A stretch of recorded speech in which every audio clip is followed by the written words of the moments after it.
Narendra Modi supreme court परिसर में पहुंच चुके हैं।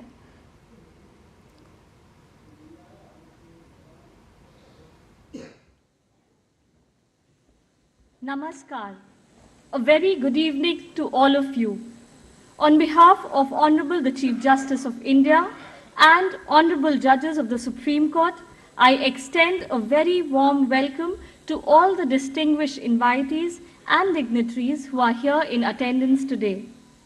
Your esteemed presence adds immense value to this momentous occasion when we have gathered to commemorate a pivotal moment in our nation's history, the adoption of the Indian Constitution. November 26th, celebrated as the Constitution Day, marks the culmination of years of tireless efforts by our founding parents to craft a document that would shape the destiny of our great nation. As we celebrate this magnificent document, which is the foundation upon which our democratic edifice rests, we are honored to have amidst us Shri Narendra Damodar Das Modi, Honorable Prime Minister of India, Honorable Shri Justice Sanjeev Khanna, Chief Justice of India, Honorable Shri Justice B.R. Gavai, Judge, Supreme Court of India, Honorable Shri Justice Suryakant, Judge, Supreme Court of India, Shri Arjun Ram Meghwal, Honorable Minister of State for Law and Justice, Independent Charge, Shri R. Venkat Ramani, Learned Attorney General for India, Shri Manan Kumar Mishra, Chairman, Bar Council of India, and Shri Kapil Sibal, President, Supreme Court Bar Association. On this landmark day, I humbly request Honorable Shri Justice B.R. Gavai, Judge, Supreme Court of India, to kindly deliver the welcome address.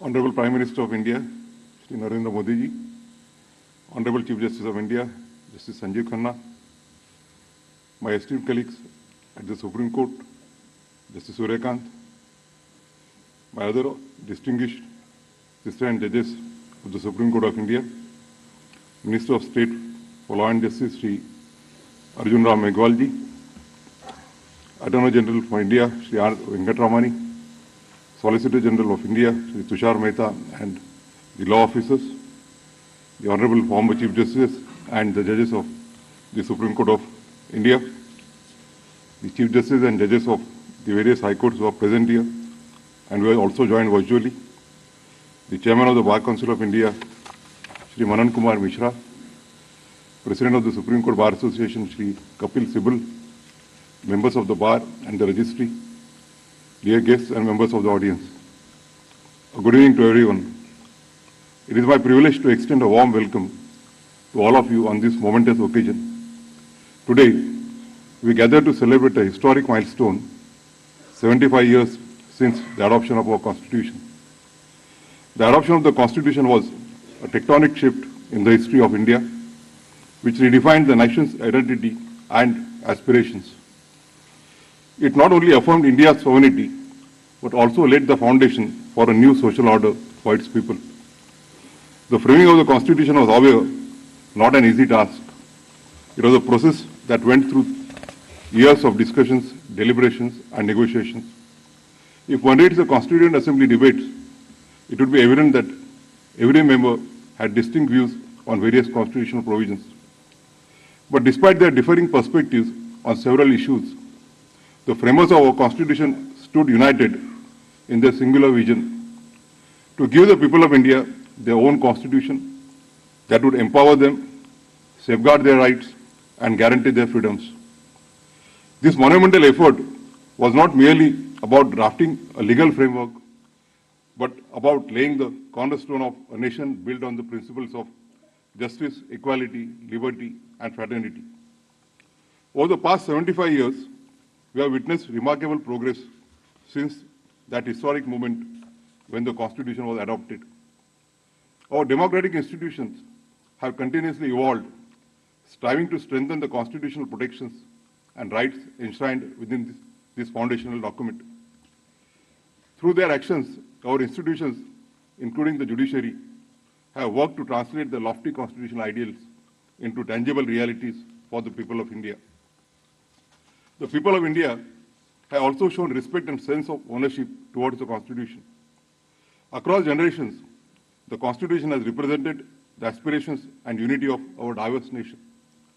In particular, the marginalized communities have drawn strength from the values embedded in the Constitution. They often evoke its principles to advocate for their rights. This enduring relationship between the Constitution and the people is a testament to its role as both a protector and a catalyst for social change, ensuring that the voices of all, especially the most vulnerable, are heard and respected. Today, the Honorable Prime Minister of India, Shri Narendra Modi ji, has graced the occasion with his presence. Under his leadership, the Union government had a decade ago in 2015 officially declared November 26 as a Constitution Day. On behalf of the Supreme Court of India, I welcome him with warm regards. I also welcome the Honorable Chief Justice of India, Justice Sanjeev Khanna, as well as my past and present colleagues. Over the last 75 years, the judges of the Supreme Court have tirelessly dedicated themselves to delivering justice to the people of our nation. This unwavering commitment has ensured that the doors of justice remain accessible to even the most marginalized members of society. I extend my warm welcome to the Honorable Minister of State for Law and Justice, the Learned Attorney General for India, the Learned Solicitor General, the Chairman and members of the Bar Council of India, the President and Office Bearers of SCBA, the Office Bearers of SCORA, the senior lawyers, members of the Bar, the registrars, and the staff of the Supreme Court. When we celebrate our progress, it is equally important to reflect on the nation's journey under the guiding principles of the Constitution and to renew our commitment to upholding its values in every aspect of life. In his final address to the Constituent Assembly on November 25, 1949, Dr. B.R. Ambedkar, the chairman of the drafting committee, emphasized the principles of fraternity as the cornerstone of constitutional values. According to him, and I quote, "Fraternity means a sense of common brotherhood of all Indians. If Indians being one people, it is a principle which gives unity and solidarity to social life." In his words, fraternity is another name for democracy. We must continue to embrace this vision articulated by Dr. Ambedkar and the framers of our Constitution. By doing so, we can advance towards a future defined by progress, equality, and justice for all. With these words, I once again welcome all of you and extend my greetings to the people of India on the occasion of the Constitution Day. Thank you very much.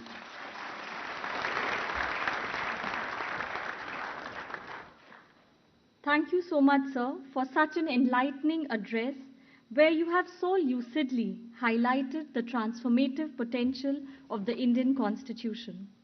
With this, I would now like to request Shri Kapil Sibal, President, Supreme Court Bar Association, to address this august gathering.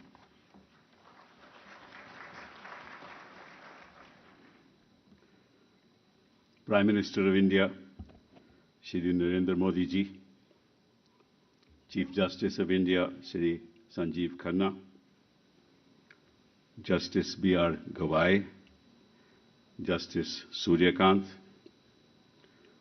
Shri Arjun Ram Meghwal, Minister of State for Law and Justice, Attorney General Venkat Ramani ji, Solicitor General Manan Kumar Mishra, ex-Chief Justices of the Court, of the Supreme Court, of the High Courts, ex-judges of the High Court, distinguished members of the legal fraternity, senior advocates, members of the Bar.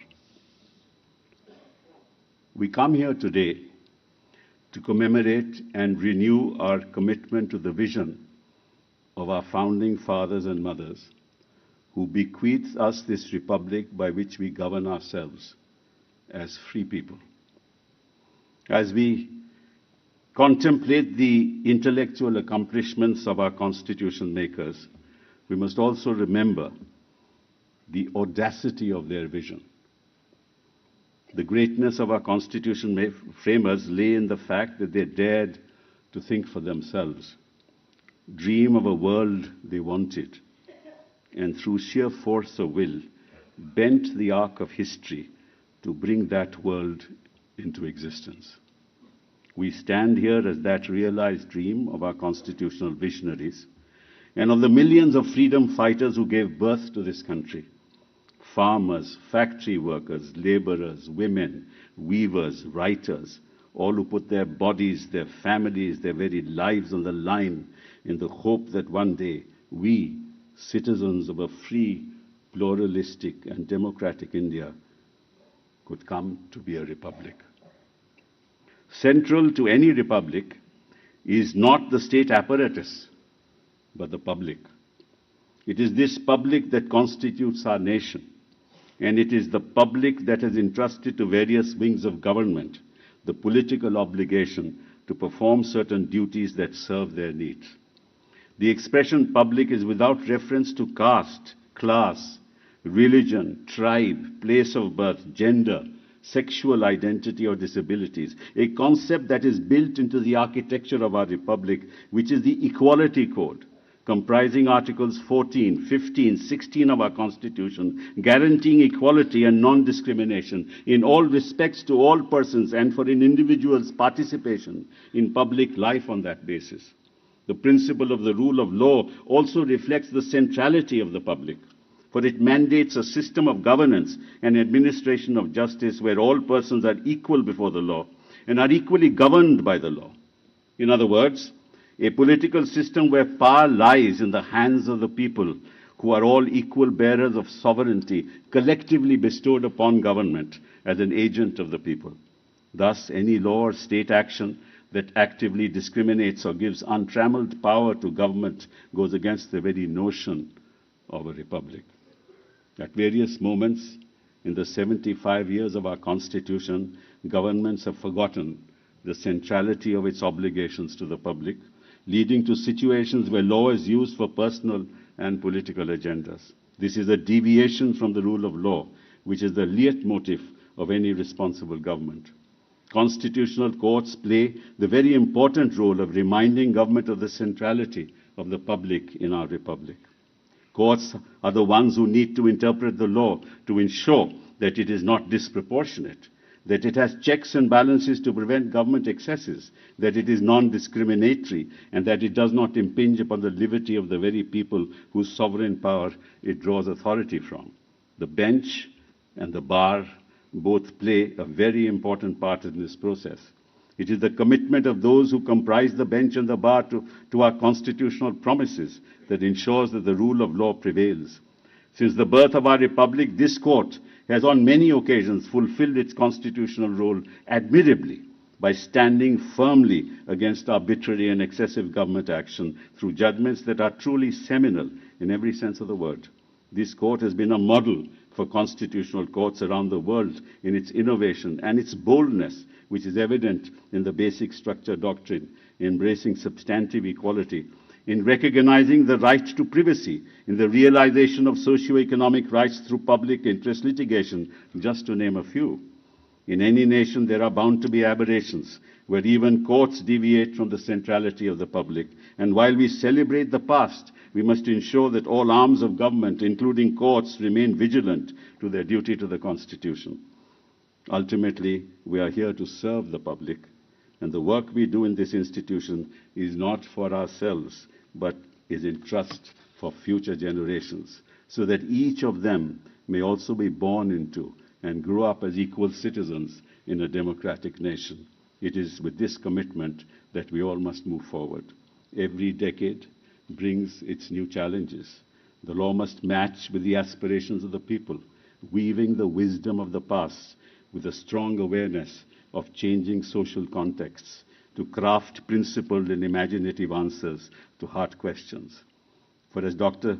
Babasaheb Ambedkar exhorted us all in his final speech in the Constituent Assembly, and I quote, "Let us not forget that this independence has thrown on us great responsibilities. By independence, we have lost the excuse of blaming the British for anything going wrong. If hereafter things go wrong, we will have nobody to blame except ourselves. If we wish to preserve the Constitution, in which we have sought to enshrine the principle of government of the people, for the people, and by the people, let us resolve not to be tardy in the recognition of the evils that lie across our path, and which will induce people to prefer government for the people to government by the people, nor to be weak in our initiative to remove them. That is the only way to serve the country. I know no better. Thank you.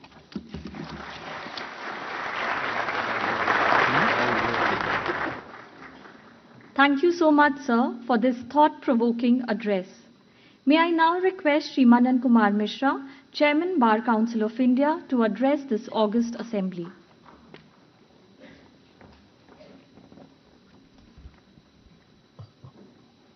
Honorable the Prime Minister, Sri Narendra Modi ji, Honorable the Chief Justice of India, Sri Sanjeev Khanna ji, Honorable Mr. Justice B.R. Gavai, Honorable Mr. Justice Surjkant, Judges, Supreme Court of India, Honorable Mr.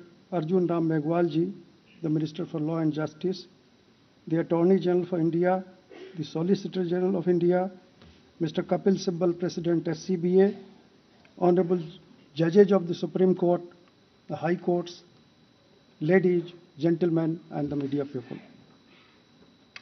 Everybody knows that India's written constitution is longest but everlasting. Pakistan and Bangladesh had also crafted written constitutions, but they were scattered with civil and military dictatorship. Our country is the fastest growing economies, third in the world today. The reason behind is the smooth implementation of our constitution, the hard work, dedication, and devotion of the chief guest, Honorable Narendra Modi ji. Friends,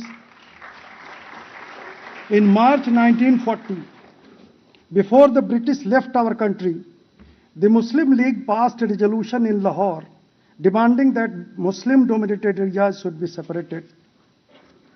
The Indian Independence Act 1947 by British government declared two dominances, Dominion of India and Dominion of Pakistan. Today our constitution has become paradise of a few politicians. Those who are attacking the government and who are trying to mislead the people by frequently threatening that the constitution will be changed by Modi ji's government must remember the past. And as lawyers, it is our duty to make the younger generation aware of the past about the 42nd Amendment done during the Congress regime. The power of judicial review of Supreme Court and High Courts were curtailed. The state's autonomy was reduced. Important fundamental rights were taken away. Friends, it is ridiculous that those people and parties who had almost scrapped the constitution while in power are telling that Samvidhan or Arakshan khatre mein hai. As Prime Minister, Atal Bihari Vajpayee ji said reservation has to continue. Even in promotions, the SCs and STs got the benefit in promotions also by relaxation in qualifying marks. Our Modi ji also asserts always reservation will continue.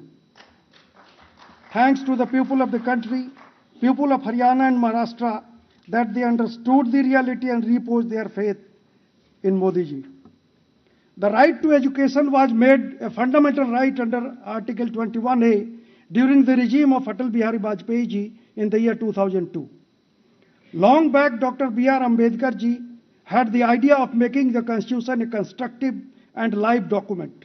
But those ideas could be truly implemented only after 2014 under the able leadership of our beloved Narendra Modi ji.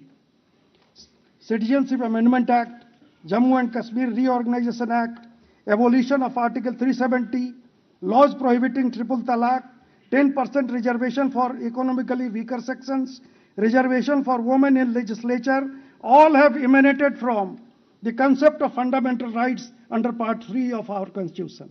Friends, the words of Harry Wolff, like old clocks, our judicial institutions need to be oiled, wound up, and set to true time.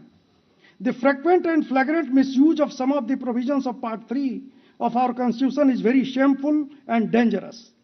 Some of the politicians are in the habit of misusing the right of freedom of speech and expression. The mockery of handbook of our constitution for vote politics, misleading the people in the name of reservation, are glaring examples of such misuse. Sir, the Supreme Court and the High Courts are not supposed to shut their eyes when the handful of politicians sitting in power are attempting to change the demography of their territories. The illegal infiltration, forcible conversion of people's faith in their states like West Bengal and Jharkhand should not be protected in the garb of Article 25.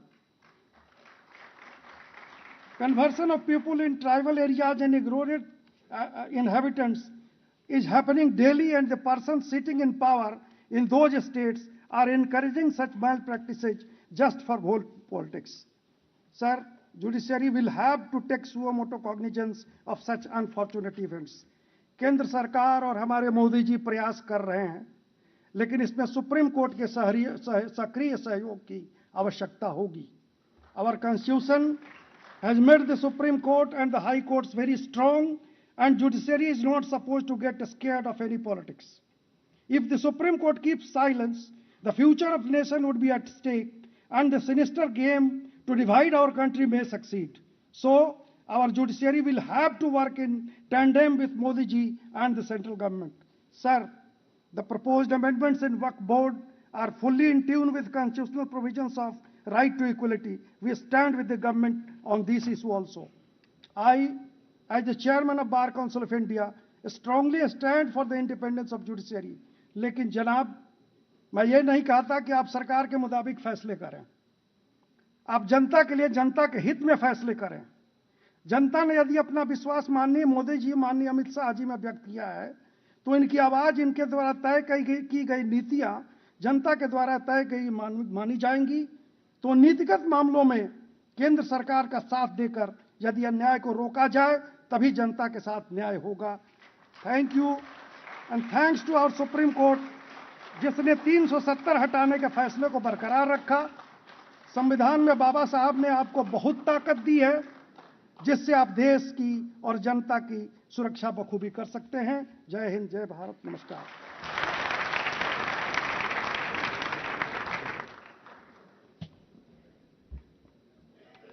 Thank you, sir. Moving ahead, I would like to request Sri R. Venkatramani, Learned Attorney General for India, to say a few words on this historic occasion.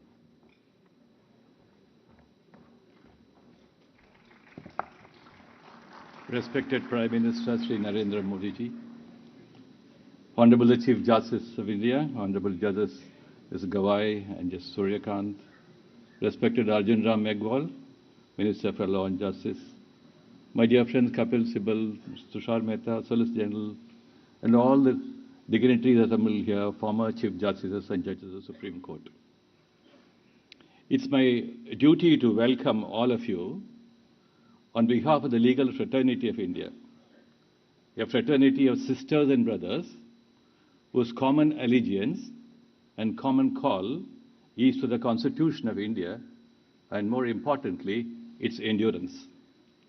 The endurance of the Constitution is a product of the Holy Alliance, the alliance of the people of India, the institutions of governance, and the institution of justice.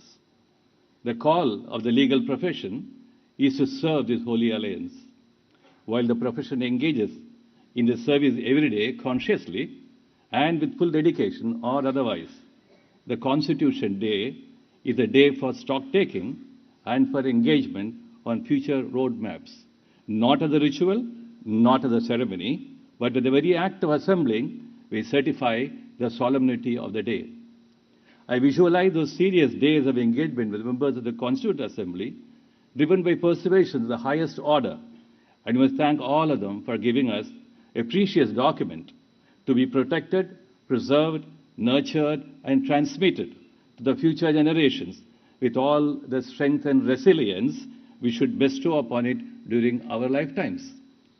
All of us, being custodians of the great and perennial values of Bharat, with its history of celebration of diversity, are also custodians of the Constitution. The question, however, would always be, How faithful are we in our roles as custodians? How accommodative are we in bridging and narrowing the social gaps which require and deserve elevated levels of resolutions? How inclined are we to astutely avoid wasteful and distorting social conversations which can debilitate our social fabric? How wedded are we to envision and innovate ideas, methods, procedures, and institutions to promote and realize equality and equal regard? And how conscious are we about what Rabindranath Tagore called the narrow domestic walls that can engender our togetherness as a nation? All these questions are questions of being custodians of the Constitution. During an address at a special session of the Parliament of Guyana, Honorable Prime Minister said that India was never expansionist, stayed away from further other resources. This is a timely statement of huge value for global consumption, and it underscores India as a country of sharing. I think the Constitution of India is not merely a document which codifies public and private power, and is a document symbolizing the values of sharing all the common resources and the common wealth of the nation through an orderly process. It is an orderly process that parts Part 3 and Part 4 of the Constitution have elegantly scripted. So it is that we assemble year after year to celebrate the birth and the endurance of the Constitution to the Holy Alliance I mentioned above. In a letter written from New York on 7th August 1895, Swami Vivekananda wrote thus: "Neither numbers, nor powers, nor wealth, nor learning, nor eloquence, nor anything else will prevail, but purity, living the life, in one word, anubhuti, realization." He went on to say, "He who pours water at the root, does he not water the old tree?" As we talk about celebrating 75 years of our Constitution, we are talking about pouring water with care and attention at the root, which is a Constitution, and about flourishing the whole nation, which is a tree. But we have many miles to go before we can say a good part of the constitutional goals have been realized. 75 years of constitutional working with all possible economic and social experiments have demonstrated that no one singular economic model will work. India stands tall today in the global scene socially, politically, and economically, with calibrated achievements in many fields, and the credit must go to the wide range of players in governance. I suppose that faith in constitutional governance has made that possible. With the irreversibilities of globalization and the bounties of technology that humanity has not seen earlier, we have the realization that a free world of ideas and endeavors creates and generates wealth and resources good for all. The foundations for equality are thus newly laid. We are called upon to open up new plans and roadmaps for the equality march. Our Constitution permits these experiments with all due regulations, and our courts will endorse such plans and insofar as diversities and legitimate claims are duly addressed. We, the people of India, have a duty to ensure that the Constitution endures, and only an enduring Constitution can script ordered liberty. Both rights and liberties running riot or restrictions which stifle or discriminate are anathema to an enduring Constitution. Judicial interventions with legislative measures conceived as immune from court scrutiny, such as legislation placed in the 9th schedule, have shown that the separation of powers will take many avatars. While such avatars can be part of rule of law, as some recent judgments show, it will be equally important that given the complexities of challenges raised by the multitude of factors, global and domestic, many of which do not admit of any easy and simple solutions, one expects that parliamentary experiments and executive deliberations will not be easily halted. We are talking about the balance between rigidity and flexibility in constitutional practice.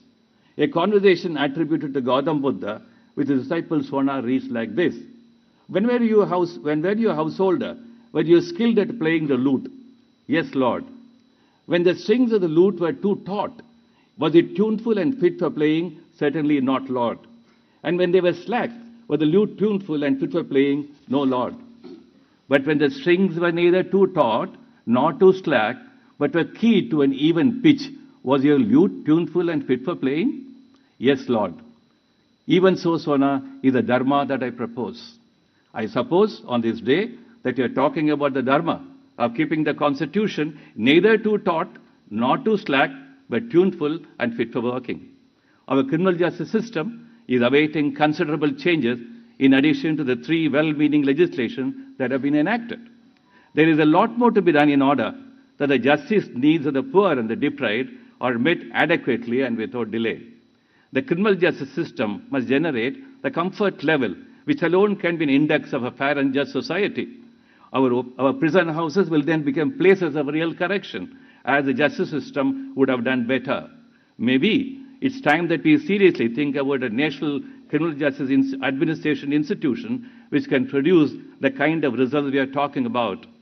I am tempted to say that in due proportion to our conduct in keeping the Constitution as an enduring document, India will be a land most admired. Xuanzang, a Chinese traveler long ago, wrote in the early 17th century, he said, people of different places with diverse customs generally designate the land they most admire as India. A quote, on the occasion of celebrating 75 years of a constitution, can we not in chorus say that it demands of us to constantly try to reach and retain this admiration walking the path of the constitution. Jai Bharat.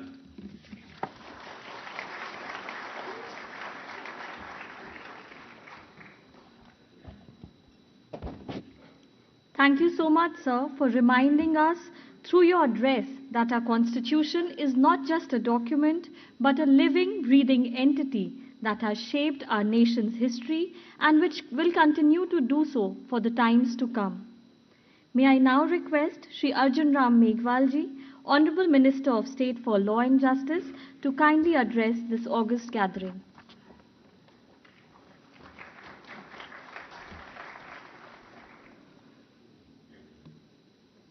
Bharat के संविधान के 75 वर्ष की गौरवमय यात्रा को celebrate करने के अवसर पर माननीय सर्वोच्च न्यायालय के प्रांगण में आयोजित इस भव्य समारोह में उपस्थित विकसित भारत के संकल्प को सिद्धि में साकार करने हेतु प्रतिबद्ध भारत के यशस्वी, तपस्वी और कर्मयोगी प्रधानमंत्री आदरणीय श्री नरेंद्र मोदी जी,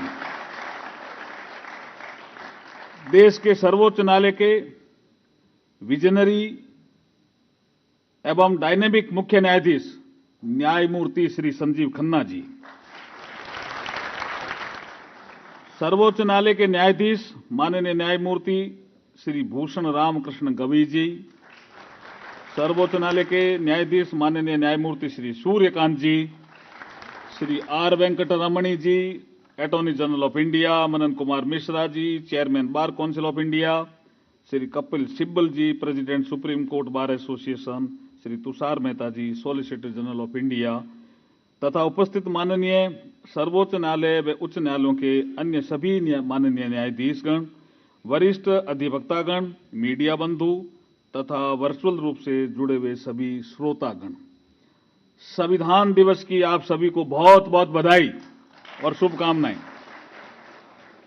भारतीय संविधान अडॉप्शन की 75वीं वर्षगांठ के शुभ अवसर पर आयोजित इस भव्य कार्यक्रम में आप सभी के साथ शामिल होना मेरे लिए अत्यंत हर्ष का विषय है। भारत का संविधान भारत की एकता, अखंडता, प्रगति तथा शांति और समृद्धि का मूल आधार है। ये मदर ऑफ डेमोक्रेसी के रूप में प्रतिष्ठित विश्व के सबसे बड़े लोकतंत्र भारत के लोकतांत्रिक आदर्शों का जीवंत दस्तावेज भी है। भारत का संविधान एक ओर जहां नागरिकों को सामाजिक, आर्थिक और राजनीतिक न्याय व मौलिक अधिकार देने का प्रावधान करता है, वहीं दूसरी ओर नीति निर्देशक तत्वों के माध्यम से सरकार को सुशासन का मार्ग भी प्रशस्त करता है।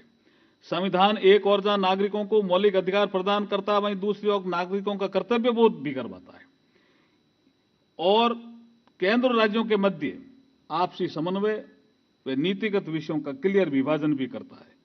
वहीं दूसरी ओर थर्ड टायर गवर्नेंस के माध्यम से ग्रास रूट पर सुशासन की राह दिखाता भी है। विविधताओं से भरे देश की एकता व अखंडता को लेकर संविधान कठोर भी है। वहीं राष्ट्र की आशा आकांक्षाओं को पूरा करने की प्रतिबद्धता के साथ लचीला भी है। भारत के संविधान के द्वारा शासन के तीनों ऑर्गन्स विधायिका, न्यायपालिका व कार्यपालिका के मध्य दायित्वों का स्पष्ट विभाजन किया गया है। तीनों के समन्वय का ही परिणाम है कि भारत का लोकतंत्र समय के साथ और मजबूत और परिपक्व होकर प्रगति के पथ पर निरंतर आगे बढ़ रहा है।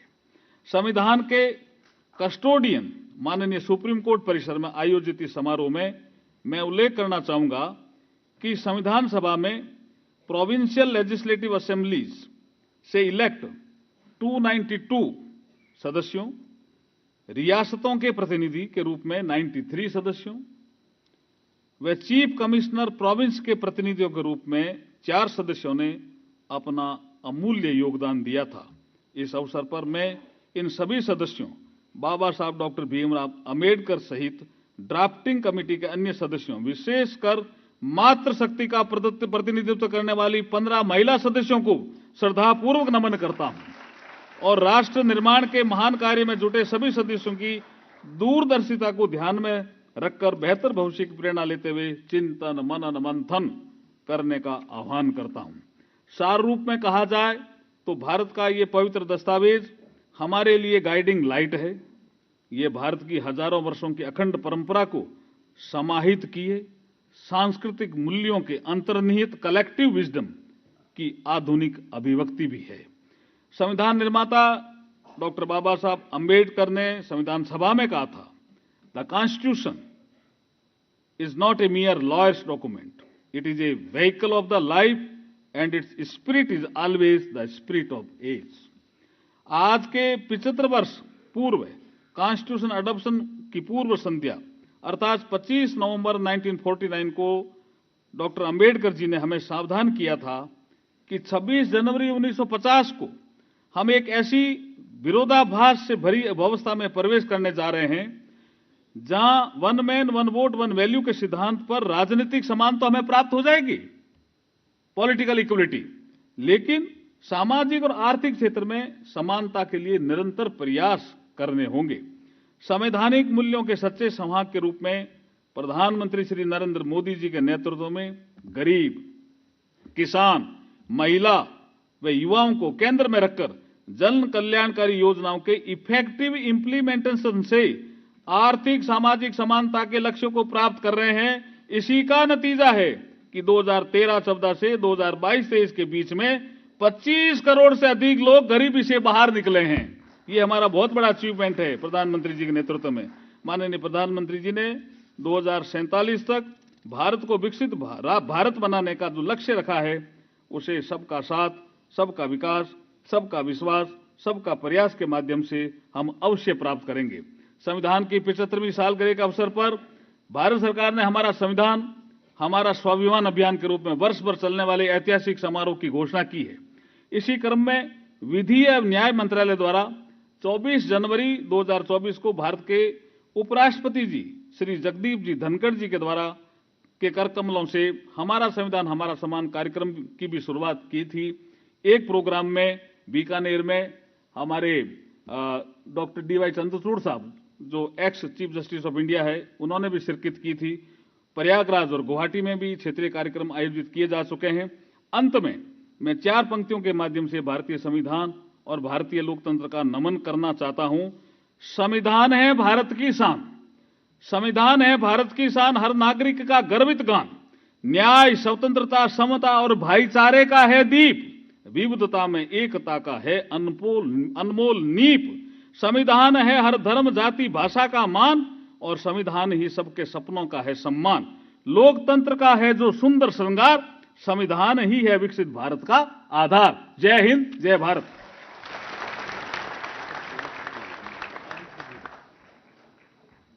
Thank you so much, sir.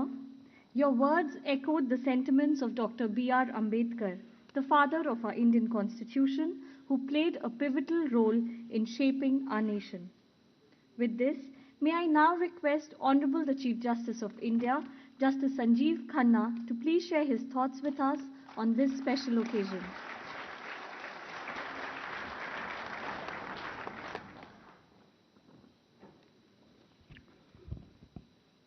Respected Shri Narendra Modi ji, the Prime Minister of India, Mr. Justice B.R. Gawai, Judge Supreme Court of India, Mr. Justice Surya Kant, Judge Supreme Court of India, Shri Arjun Ram Meghwal, Minister of State, Ministry of Law and Justice, Mr. R. Venkataramani, Attorney General of India, Mr. Manan Kumar Mishra, President Bar Council of India, Mr. Kapil Sibal, President Supreme Court Bar Association, Judges of the Supreme Court and the High Courts, former Chief Justices, former Judges of the Supreme Court, members of the Bar, distinguished audience, Namaste and a very good evening. 75 years ago, on 26 November 1959, a defining moment in India's history unfolded. The Constitutional Assembly adopted the Constitution of India. Today, we honor this historic occasion not merely as a celebration of adoption, but as an ode to living, breathing document that is the Constitution. We, the people of India, consider it to be a way of our lives. It is our pledge to honor, uphold, and protect Constitution of India as its trustee and custodian. The Constitution bestows upon the Constitutional Court the power of judicial review. This enables us to strike down amendments to the Constitution, the legislation, the executive policy, administrative and quasi-judicial decisions. We entertain public interest litigation, initiate suo motu cases, appoint amicus curiae to aid our decision making.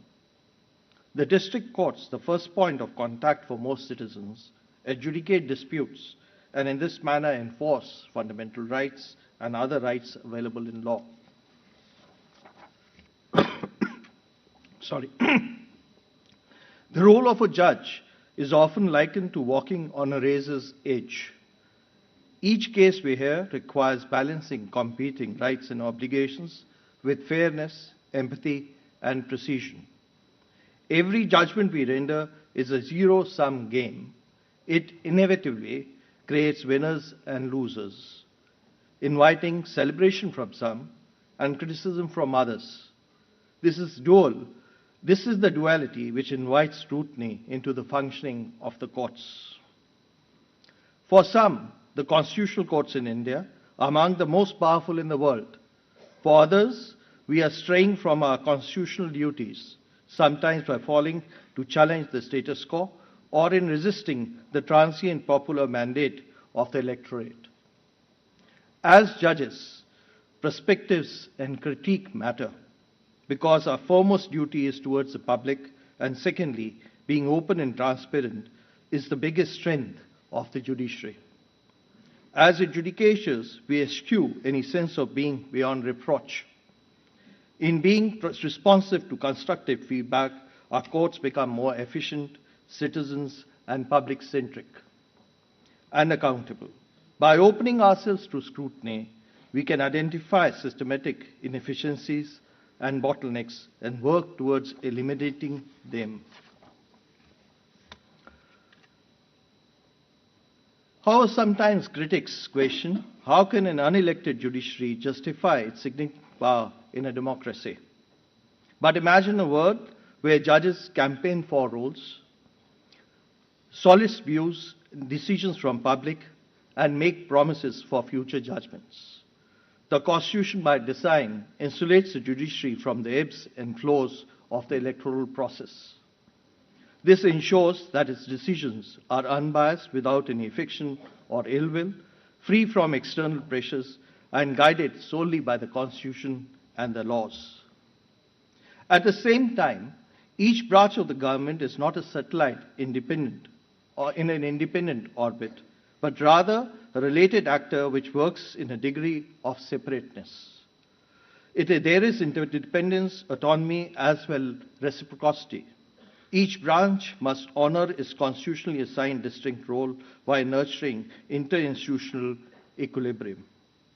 When properly understood, judicial independence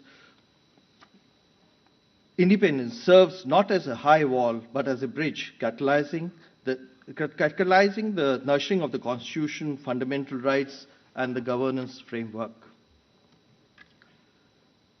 When a citizen challenges a law or an executive action, they participate in the democratic process as envisaged by the Constitution.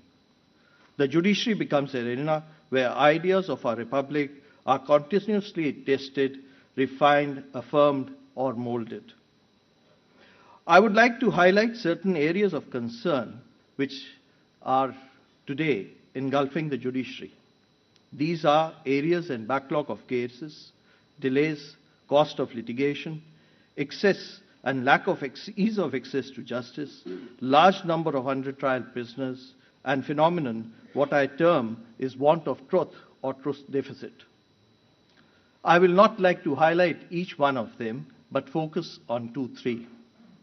To begin, the scale of cases flowing into the Indian courts is staggering.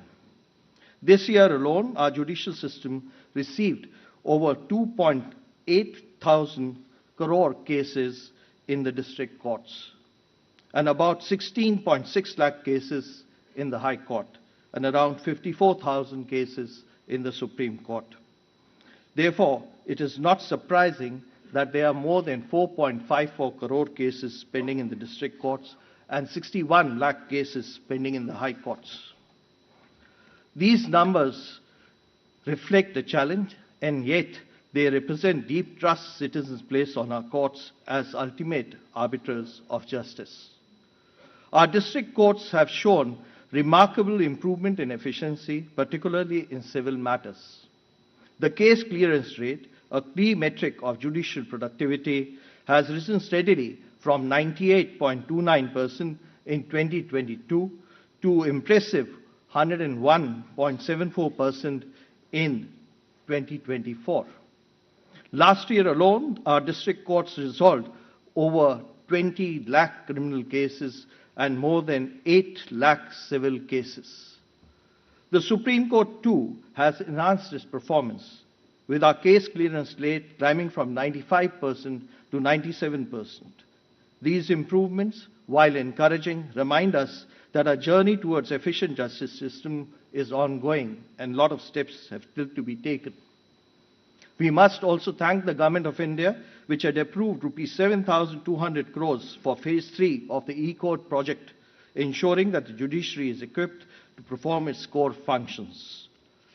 Real-time transcription and speech-to-text tools by the Supreme Court and now by some of the district courts attempt to address the issue of truth deficit, improving justice delivery. The National Judicial Data Grid, a comprehensive repository of case and litigation details, aids policy formulation by providing insight into performance, appraisals, and infrastructure needs. We have often spoken about the need for judicial impact assessment at the time when the laws are enacted. However, there's another element of judicial impact assessment. This is in form of statistics and data in the grid for analyzing the laws and their implementation. In this data-driven era, availability of judicial statistics represents an untapped opportunity for conduct of thorough impact assessment and transform governance. Judicial impact assessment is a tool to identify, modify, repeal, reenact laws and their correction. It enables us to take corrective steps where the law is burdensome for the people to follow or implementation is problematic. For example, the backlog of check bouncing cases in our district courts have reached an alarming portion, nearly 9% of the cases pending in the trial court. Data also reveals plea bargaining has been a non-starter, compounding and probation have not gained acceptance. Perhaps these require legislative interference. Two statistics reveal an insightful contrast in our judicial system. While current prison population stands at 5.23 lakh prisoners, our judicial workforce comprises of about 20,000 judges and judicial officers in the district level, and about 750 judges in the High Court. This vast disparity for those seeking justice and those tasked with dispensing it should typically forecast a paralyzed system. Yet data tells a different story. In 2022, in spite of influx of 18 lakh new inmates, The judiciary facilitated release of about 15 lakh prisoners, out of which 3 lakh under trials were released within the first year, achieving 69% release rate. 2024 data further highlights this efficiency. By November 24, courts had released about 5.38 lakh prisoners, surpassing 5.29 new admissions.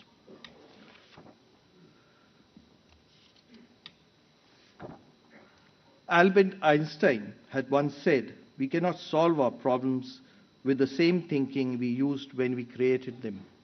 Instead, to move forward, we must rethink, reimagine, and act with a renewed vision." Our country began as a unique democratic experiment, the most ambitious of its kind. Not only have we been successful, but we have come to a realization that achieving democratic ideals is a collective inspiration. Thank you and Jai Hind.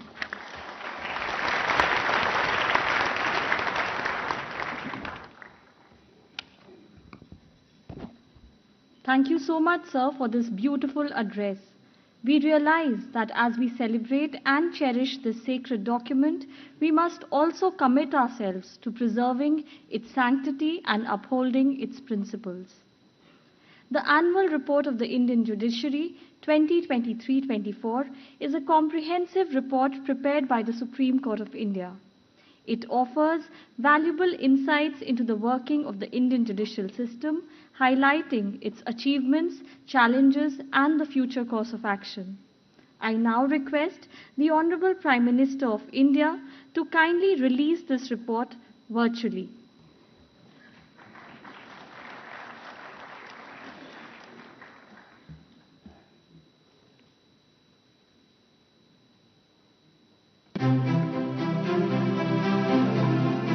The Supreme Court of India every year endeavours to publish its annual report titled Indian Judiciary Annual Report. This edition is for the year 2023-24 and is structured into 2 volumes. Volume 1 focuses on in-depth insight on the functioning of the Supreme Court of India, while Volume 2 is dedicated to the functioning and administrative achievements of all the 25 High Courts. Today, on Samvidhan Divas, Honorable Prime Minister of India, Shri Narendra Modi, is releasing both the volumes.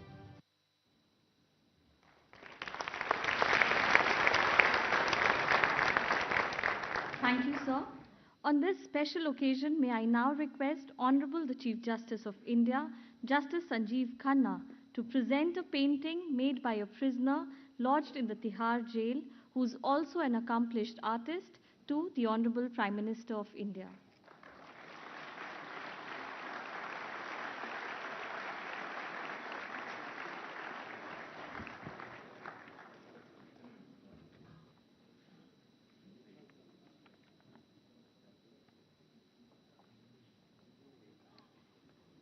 अब मैं आदरणीय प्रधानमंत्री जी से विनम्र निवेदन करती हूं कि वो इस सभागार में उपस्थित सभी गणमान्य अतिथियों एवं श्रोतागण को संबोधित करें।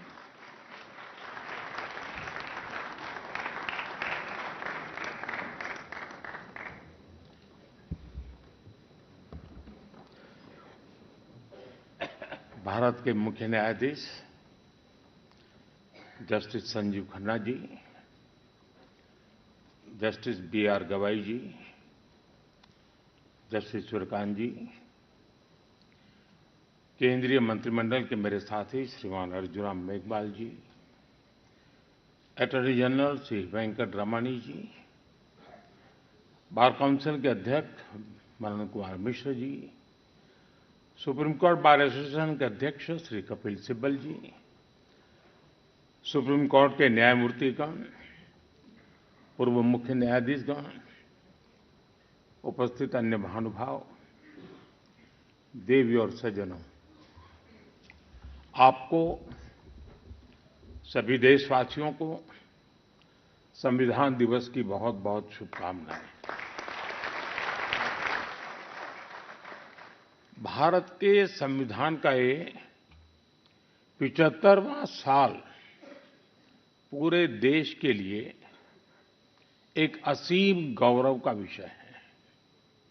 मैं आज भारत के संविधान को, संविधान सभा के सभी सदस्यों को आदरपूर्वक नमन करता हूं। साथियों, हम लोकतंत्र के इस महत्वपूर्ण पर्व का जब स्मरण कर रहे उस समय ये भी नहीं भूल सकते कि आज मुंबई में हुए आतंकी हमले की भी बरसी है। इस हमले में जिन व्यक्तियों का निधन हुआ उन्हें मैं अपनी श्रद्धांजलि देता हूं। मैं देश का ये संकल्प भी दोहराता हूं कि भारत की सुरक्षा को चुनौती देने वाले हर आतंकी संगठन को मुंह तोड़ जवाब दिया जाएगा।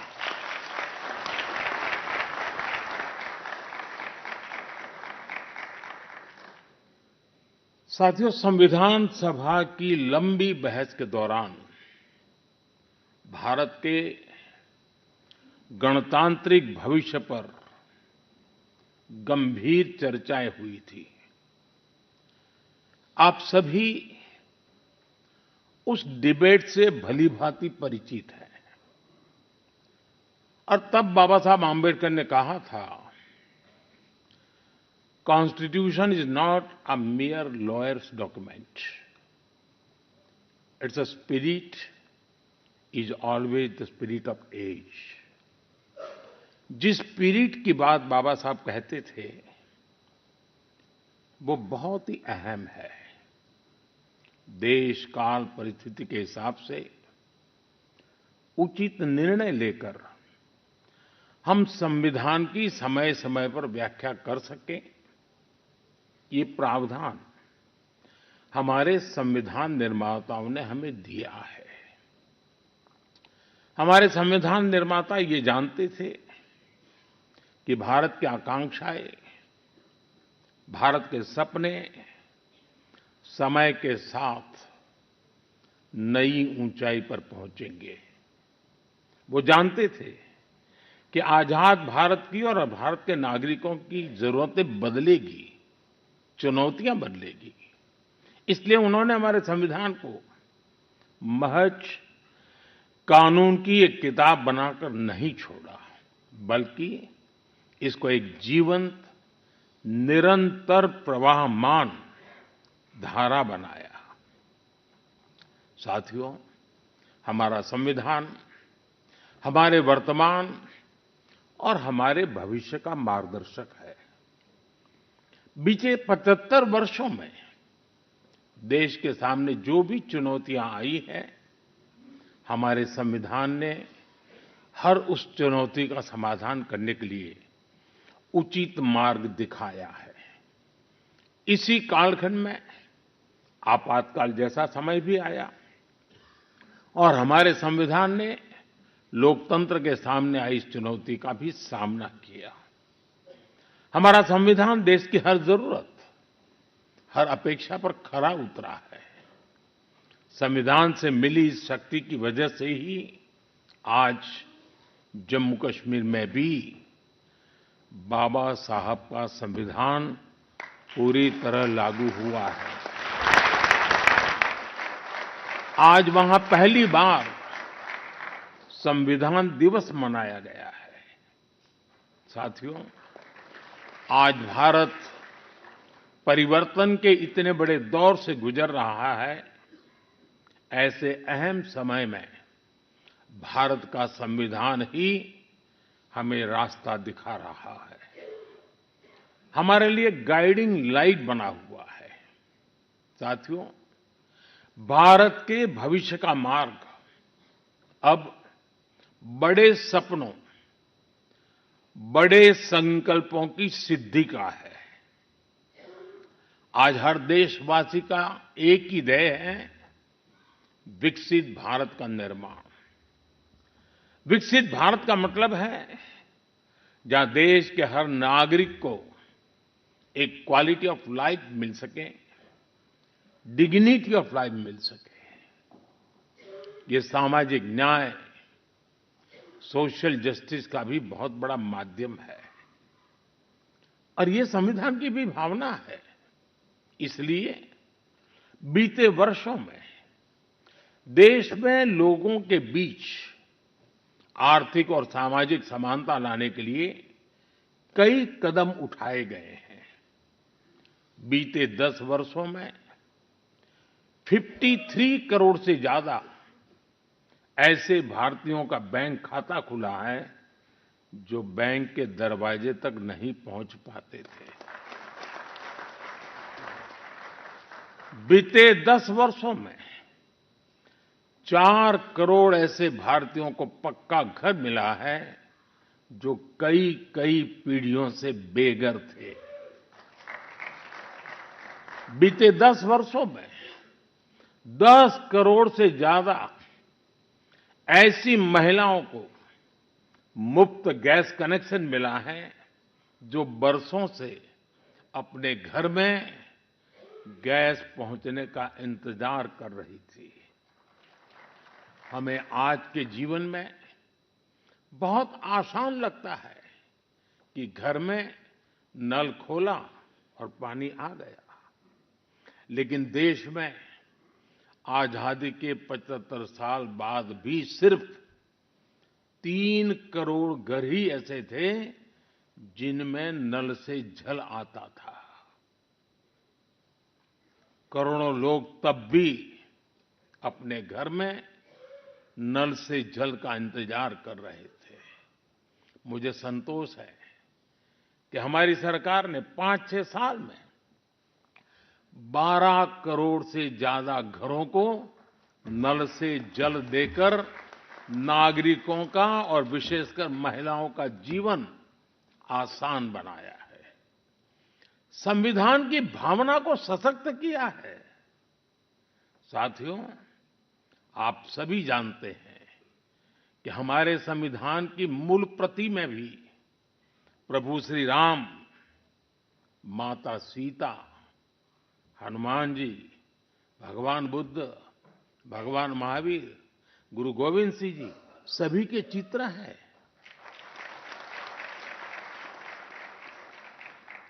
भारत की संस्कृति के प्रतीक इन चित्रों को संविधान में इसलिए स्थान दिया गया ताकि वो हमें मानवीय मूल्यों के प्रति सजग करते रहे। ये मानवीय मूल्य आज के भारत की नीतियों और निर्णयों का आधार है। भारतीयों को त्वरित न्याय मिले, इसके लिए नई न्याय संहिता लागू की गई है। दंड आधारित व्यवस्था अब न्याय आधारित व्यवस्था में बदल चुकी है। महिलाओं की राजनीतिक भागीदारी बढ़ाने के लिए नारी शक्ति बंधन अधिनियम का ऐतिहासिक निर्णय हुआ है। हमने थर्ड जेंडर को उनकी पहचान और उनका हक दिलाने के लिए भी कदम उठाए हैं। हमने दिव्यांगजनों के जीवन को आसान बनाने के लिए भी व्यवस्थाएं बनाई हैं। साथियों, आज देश का बहुत ज्यादा जोर देश के नागरिकों की ईज ऑफ लिविंग पर है। एक समय था जब पेंशन पाने वाले सीनियर सिटीजन्स को बैंक में जाकर साबित करना होता था कि वो जीवित है। आज सीनियर सिटीजन्स को घर बैठे ही डिजिटल लाइफ सर्टिफिकेट्स की सुविधा मिल रही है। करीब करीब 1.5 करोड़ सीनियर सिटीजन्स अब तक इस सुविधा का लाभ उठा चुके हैं। आज भारत वो देश है जो हर गरीब परिवार को 5 लाख रुपए तक के मुफ्त इलाज की सुविधा देता है। आज भारत वो देश है जो 70 वर्ष से ऊपर के हर बुजुर्ग को फ्री हेल्थ केयर की सुविधा देता है। देश के हजारों जन औषधि केंद्रों पर आज 80% डिस्काउंट पर सस्ती दवाइयां मिल रही हैं। एक समय में हमारे देश में इम्यूनाइजेशन की कवरेज भी 60% से भी कम थी। करोड़ों बच्चे हर साल टीकाकरण से छूट जाते थे। आज मुझे संतोष है कि अब मिशन इंद्रधनुष की वजह से भारत में इम्यूनाइजेशन की कवरेज 100% पहुंच रही है। आज दूर सुदूर के गांवों में भी समय पर बच्चों का टीकाकरण हो पा रहा है। इन प्रयासों ने गरीबों की, मध्यम वर्ग की बहुत बड़ी चिंता कम की है। साथियों, आज देश में कैसे काम हो रहा है उसका एक उदाहरण एस्पिरेशनल डिस्ट्रिक्ट अभियान भी है। देश के 100 से अधिक ऐसे जिले जिन्हें पिछड़ा कहा जाता था, हमने उन्हें एस्पिरेशनल डिस्ट्रिक्ट माना और वहां हर पैरामीटर में विकास की गति तेज की गई है। आज देश के अनेक एस्पिरेशनल डिस्ट्रिक्ट दूसरे जिलों से बहुत बेहतर कर रहे हैं। अब इसी मॉडल के आधार पर हमने एस्पिरेशनल ब्लॉक प्रोग्राम भी शुरू किया है। साथियों, लोगों की रोजमर्रा की जिंदगी से परेशानियां खत्म करने पर भी आज देश का बहुत ज्यादा जोर है। कुछ साल पहले तक भारत में 2.5 करोड़ घर ऐसे थे जो शाम होते ही अंधेरे में डूब जाते थे। उन घरों में बिजली कनेक्शन ही नहीं था। सबको बिजली का मुफ्त कनेक्शन देकर देश ने उनके जीवन को रोशन कर दिया है। बीते वर्षों में दूर सुदूर इलाकों में भी हजारों की संख्या में मोबाइल टावर्स लगाए गए हैं ताकि लोगों को 4G, 5G कनेक्टिविटी मिलती रहे। पहले कभी आप अंडमान या लक्षद्वीप जाते थे तो वहां ब्रॉडबैंड कनेक्टिविटी नहीं मिलती थी। आज अंडर वाटर ऑप्टिकल फाइबर ने ऐसे द्वीपों तक भी अच्छी स्पीड वाला इंटरनेट पहुंचा दिया है। हमारे यहां गांव के घरों, गांव की जमीन से जुड़े कितने विवाद होते रहे हैं, ये भी हम भली-भांति जानते हैं। पूरी दुनिया में विकसित देशों के सामने भी लैंड रिकॉर्ड एक बहुत बड़ा चैलेंज रहा है, लेकिन आज का भारत इसमें भी लीड ले रहा है।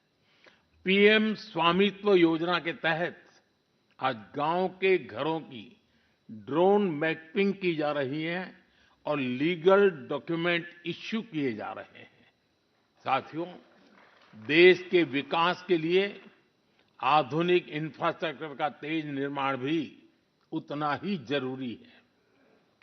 इंफ्रास्ट्रक्चर के प्रोजेक्ट समय पर पूरे होने से देश का धन भी बचता है और प्रोजेक्ट भी, उसकी उपयोगिता भी बहुत बढ़ जाती है। इसी सोच के साथ प्रगति नाम से एक प्लेटफॉर्म बनाया गया है जिसमें इंफ्रा प्रोजेक्ट्स का रेगुलर रिव्यू होता है और इनमें से कुछ प्रोजेक्ट्स तो ऐसे होते जो 30-30, 40-40 साल से पेंडिंग थे। मैं खुद इसकी मीटिंग्स को चेयर करता हूं। आपको जानकर अच्छा लगेगा कि अभी तक 18 लाख करोड़ रुपए के ऐसे प्रोजेक्ट्स को रिव्यू करके उनके सामने की अड़चनों को दूर किया जा चुका है। समय पर पूरे हो रहे प्रोजेक्ट्स लोगों के जीवन पर बहुत सकारात्मक प्रभाव डाल रहे हैं। देश में हो रहे ये प्रयास देश की प्रगति को भी गति दे रहे हैं और संविधान की मूल भावना को भी सशक्त कर रहे हैं।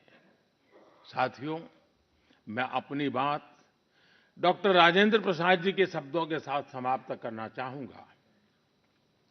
26 नवंबर आज के ही दिन 1949 में संविधान सभा में अपने समापन भाषण में डॉक्टर राजेंद्र प्रसाद जी ने कहा था, भारत को आज ईमानदार लोगों के एक समूह से ज्यादा कुछ नहीं चाहिए जो अपने हितों से आगे देश का हित रखेंगे।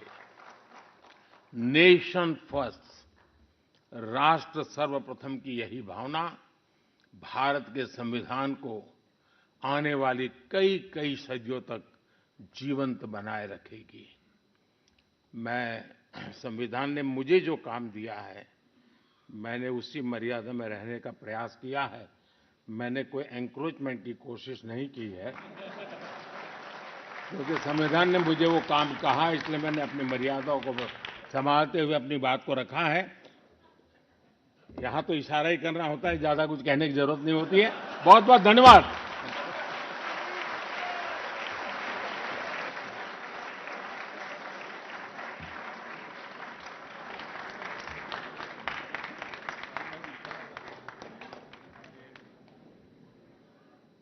आदरणीय प्रधानमंत्री जी, आपके गरिमामय उद्बोधन के लिए हम तहे दिल से आपको आभार व्यक्त करते हैं।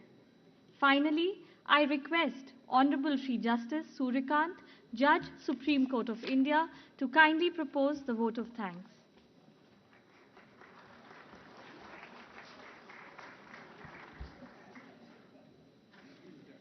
Honorable Prime Minister of India, Shri Narendra Modi ji, Honorable Mr. Justice Sanjeev Khanna, Chief Justice of India, Honorable Mr. Justice Bhushan Ramakrishna Gavi, Judge, Supreme Court of India, my esteemed colleagues from the Supreme Court of India, Shri Arjun Ram Meghwal ji, Minister of State of Law and Justice, Union of India,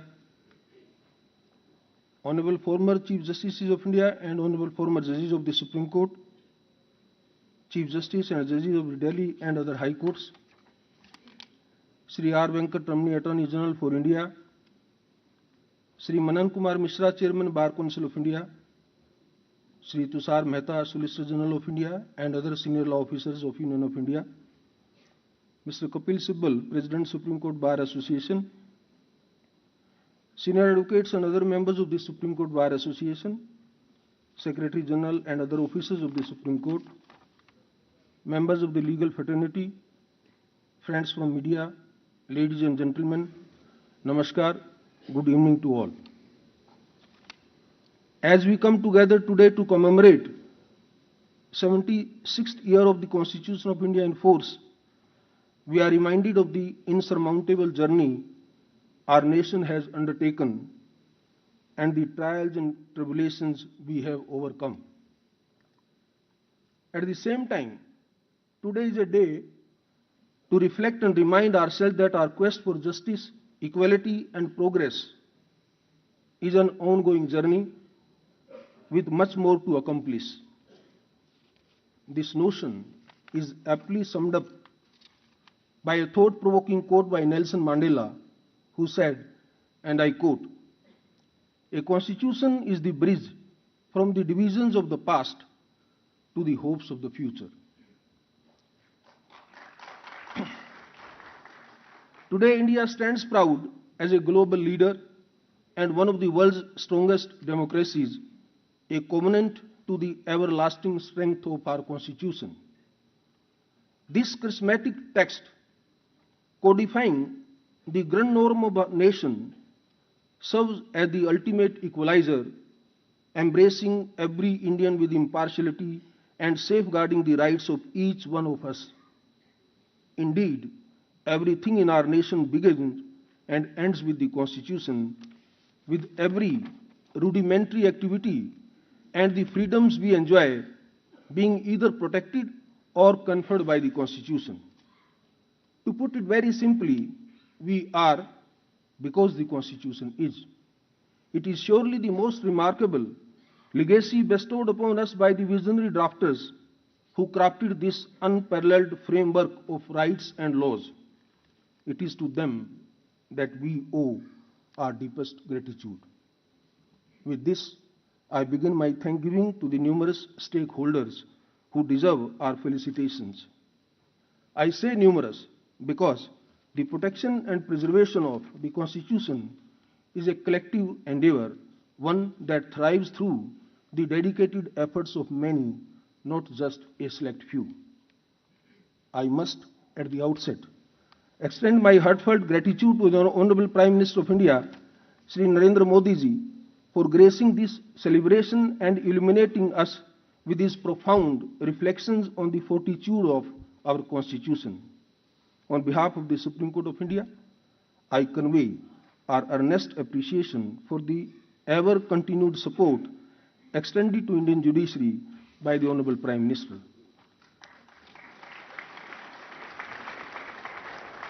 I impart my ardent thanks to Honorable Chief Justice of India, whose indelible sense of justice and steadfast leadership have made him a pillar of dependability, inspiring confidence and growth.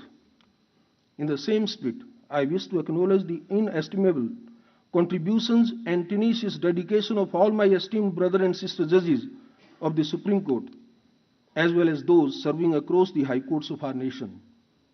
Together, the judiciary prevails resolutely as the unwavering guardian of the Constitution and the torchbearer of justice.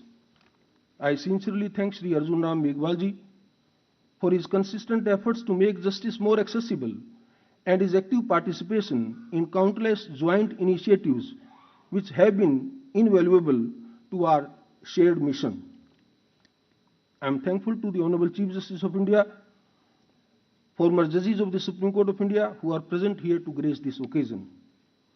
It would be remiss of me not to impress upon the tireless perseverance of Shri R. Venkatramani, Attorney General for India, Mr. Tushar Mehta, Solicitor General of India, Mr. Manan Kumar Mishra, Chairman, Bar Council, Mr. Kapil Sibal, President of the Supreme Court Bar Association, other office bearers and members of the Supreme Court Bar, President and members of the Supreme Court Advocates on Record Association, the law officers of the Union of India, senior consuls, the Law Secretary, Government of India, other members of the legal fraternity. We thank them for their assistance to the noble cause of justice. Last but certainly not least, I must commend the relentless dedication and round-the-clock efforts of the officers of the registry and the employees of the Supreme Court. Their hard work not only ensures the seamless execution of events like this, but also the efficient functioning of this court on a daily basis. Without their diligence and zeal, none of these would be possible. With the deep insight shared by all dignitaries today, may the Constitution continue to inspire us and guide us, driving our efforts towards greater progress and unity. As we uphold its principles, let us remain committed to forging a future that reflects the vision of its framers, a nation that continuously evolves, ensuring justice, liberty, and equality for all. Thank you very much. Jai Hind.